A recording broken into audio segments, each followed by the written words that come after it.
it's Sarah. Welcome back to my channel, or for those of you who are watching for the first time, welcome to my channel. In today's video, I'm going to be talking about two things. First, how to create a list of colleges to apply to during the college application process. And second, what to do when going on college visits to look at some of the schools that you're thinking about applying to. And so let's start with the college list. A lot of questions I get from my students have to do with how many colleges to actually apply to. I have students who think that applying to 2 or 3 schools is more than enough, and I have students who want to apply to more than 20 schools in a single application period.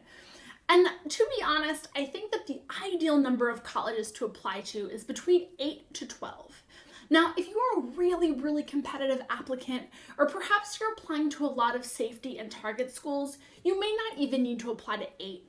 But I think that for a majority of applicants, 8 to 12 schools ensures that you can apply to a fair number of reach schools while still being safe and ensuring that the odds are in your favor that you'll get into at least 1 or 2 colleges. And so let's say you're applying to 10 schools. I think 4 reach schools, 4 target schools, and 2 safety schools would be pretty good numbers. Or let's say you're doing 12 schools. You can even go so much as doing 5 or 6 reach schools, 4 target schools, and 2 safety schools. Honestly, I don't recommend students applying to many more than 2 safety schools, just because ideally those are schools you should be getting into. And for those of you who aren't familiar, target schools are schools where your GPA and your SAT or ACT scores are roughly similar to the averages of those scores at those schools. And then obviously reach schools, your GPA, your SAT, ACT scores are below the average for those schools. And then safety schools are where your GPA and test scores are above the averages that those schools publish. And I think if you have a really good mix of safety, reach, and target schools, you'll be perfectly fine if you apply between the 8 to 12 school range. But then students then say, okay, I'll do 10 schools, fine. But what 10 schools do I apply to? There's a lot of schools that are targets from here. There's a lot of schools that are reaches and safeties. And how do I narrow it down to just 8, 10, or 12? So what I'm going to now do is talk about some factors you should be thinking about when choosing the schools that you want to apply to. Factor number 1 is the location. Some students don't think much about the location until they actually get to college, and then they're like, whoa, this should have been a bigger consideration when I was applying. I think it's really important that you think about distance to home, as well as the climate and the type of area your school is located in. If you've never lived in a big city and you hate the cold, I don't recommend you applying to UChicago without even so much as looking at that school. Or perhaps you have younger siblings at home, or you're really close to your family and you don't really want to have to take a plane every time you want to go home for break. So applying across the country might not be your best bet either. And so make sure you're considering distance to home, make sure you're considering if the place is hot, if the place is cold, and make sure you're considering if there's a ton of people around you or if it's in a really small town. And then think about what you want and think about what you think will be an environment that you can thrive best in and apply to schools that sort of match that. The second thing to think about when applying to colleges is the size of the class. There are some really tiny schools. A lot of the liberal arts schools like Amherst and Williams have pretty small class sizes that might even rival your high school graduating class size. And then there are large state schools, think Ohio State or some of the UC schools, that are really big and much larger than anything you've ever been a part of before. And some students thrive in one environment, some thrive in the other, but it's important for you to think about which type of school you will do best in, and then gear your application list toward that type of school. A third factor to consider is the price of tuition. There are in-state public schools, out-of-state public schools, and private schools, and the price tags of those schools differ pretty significantly. Your in-state public school is going to cost you a heck of a lot less than some out-of-state public or private school. And although merit and need-based scholarships might change the game a little bit, it is typically true that no matter who you are, your in-state public schools are going to be the most financially smart move for you to make. This doesn't mean that this should dictate your decision, but it should be a factor when deciding which schools to apply to. So talk to your family, figure out what your own financial needs are, and make sure that you're applying to schools that fit within those financial needs. Another factor to look at is graduation rates at the schools you're applying to. You may have found what you think is the perfect school for you. Maybe it's in the perfect location, the price is just right, and it's close enough to home that you can visit when you want to. But if the graduation rates at that school are really, really low, it's worth considering if you will be able to thrive there and if the money you're putting into it is really going to be a worthwhile investment. I discourage students from applying to schools with too low of graduation rates because I'm concerned that either the school's not functioning properly, that perhaps classes are too difficult for students to succeed in, or maybe there are just some unknown barriers that really stop students from that school from graduating. And so although low graduation rates shouldn't automatically discredit a school from being a potential option, it should raise a red flag for you to look further into that to figure out why students aren't graduating as often as they should be. The next thing I encourage you to consider are the academic strengths of the schools you're applying to. Let's say you love public policy, you like political science, and you're interested in law. Applying to schools that have a really strong focus on, let's say, tech and a very poor public health policy program or very poor pre-law classes probably aren't the best bet for you. Now, some large state schools might be able to meet the needs of lots of different types of students, whether you're interested in pre-health or pre-law or engineering or tech. But then there are some smaller schools that really do specialize on certain subject areas. And so it's important for you to figure out what types of things you think you might want to study in college, and then make sure that the schools you're applying to actually enable you to study those things. The next thing to consider when choosing colleges is the status or the rank of the school. Now, a lot of people will say, don't even listen to rank.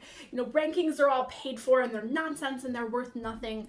But to some extent, the rank of your school and the status and reputation of your school is a factor to consider. Top tier schools tend to have a lot more network connections, they tend to have a lot more job opportunities, as well as resources for students to take advantage when actually attending those schools. And so it's important to think about the schools you're looking at and if the reputation of those schools might be helpful for you and an asset for you as you go through your education and eventually go into the workforce.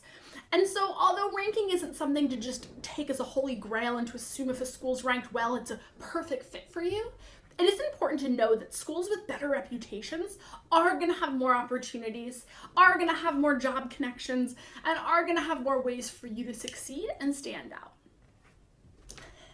And then my final two recommendations are a little less commonly talked about, but I think really important nonetheless. One of those things is the finals system at the school you're applying to. Some schools have a setup where you'll take your classes, you'll have some study period, and then there'll be Christmas break, and then after Christmas break, you'll take your finals.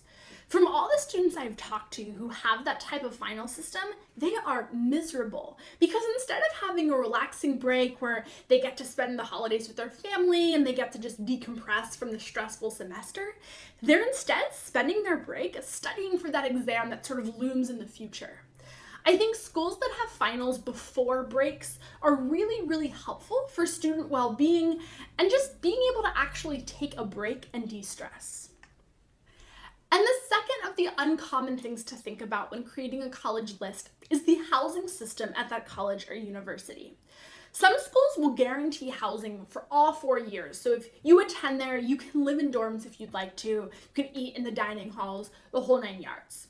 Other schools will give you housing for the first year and then really encourage you to go out and find your own housing for the following 3 years. That might be an apartment with friends, that might be a studio apartment by yourself. Whatever you want in that situation is typically available. And so it's important to know if you want that community of 4 years of housing where you can live amongst your friends and eat in the dining hall, or if you'd rather have a little bit more of an independent time during college where you're living on your own, maybe you're getting a pet, maybe you're living with a significant other who isn't part of that college. And so looking at different housing options available to students at the colleges you're applying to is a really important factor when deciding where to actually apply. And so those are some factors to consider when choosing colleges, but there's one really important thing to do, even if schools check off a lot of your boxes on what you think is important. And that is visiting the colleges. Now, I've had a lot of students who come to me and say, I'm going to apply to schools that I think are good fits. I'm going to wait to hear back. And then if I get into those schools, I'll go visit at that point. That way my time isn't wasted. And that way, if I'm going there, I actually know it's a real option for me. And I can't disagree more with those students, because all too often, those students end up thinking they know what they want in a college, applying to a college that fits what they think they want. And then when they go visit, they realize it is absolutely not at all what they thought or at all what they wanted. And so I encourage you to think about different factors that make up your college. And then once you find something that you think is a good fit, actually go and visit. Because sometimes what you think in your head isn't exactly how things play out in real life. I've had students think they want a huge college because the thought of having friends everywhere and lots of new people sounds really, really great. But then when they actually go visit those huge colleges, they feel so swallowed up and so tiny in a vast student body. And so visiting colleges is a really important factor in actually deciding where to apply, because it's going to be your best way of actually imagining yourself attending that school. So the last thing I'm then going to talk about in this video is what to actually do during your college visits. So let's say you've gone through my list of factors, you've found schools that kind of match what you think you're looking for in a college. Now it's finally time to go visit that college and see if what you think translates to reality. And so when you actually go to visit that college, I encourage you to sign up with the admissions office for all of the formal parts of their, welcome to college day. So this will oftentimes include a tour of the college, and a lot of times a student who actually goes to that school will lead the tour. It will include a talk by the admissions department. The dean of admissions might get in front of you all and just explain what the college is like, answer any questions that people have. And then oftentimes there's chances to either go sit in on some classes, to maybe eat in the dining hall and talk to students who go there, or even to just walk around and look at different parts of the campus. I encourage you to take part in as many of those activities as possible, because I think they're all designed to work together to give you a really holistic look of the college as a whole. And don't just stop there though. Don't just go listen to what the admissions officer says, and don't just take for granted what the one student tour guide tells you as he's leading you around his school. I also encourage you to try to talk to students who have nothing to do with the admissions process, students who are just walking to class or hanging out with friends, and ask them questions about that college. Ask them things like, what are your favorite and least favorite parts of going to the school? Or tell me about what a typical day is like here for you. Or, why did you choose this school? And did it live up to your expectations? I think that students who aren't, hired by the admissions office sometimes can give the best insight into what it is like to actually be a part of that college. And so don't miss out on that valuable resource. And then hopefully after going on the tour, talking to admissions officers, talking to current students, you'll have a better idea of what it's like to actually go to that school, so that when you actually choose the schools, the 8 to 12 schools that you're going to apply to, you can use knowledge of your different college tours to make sure that you're choosing the schools that you think are the perfect fit for you. And that's really all there is to it. I hope the information I covered in this video was helpful for you guys as you're figuring out what colleges to visit and ultimately what colleges to apply to. If you guys have any questions about college visits or making a college list, please either send me an email or comment below on this video. If you learned anything at all from this video, please hit that like button and be sure to subscribe to my channel for more tips and tricks for the college application process. Thank you guys so much for watching, and I'll see you in the next video.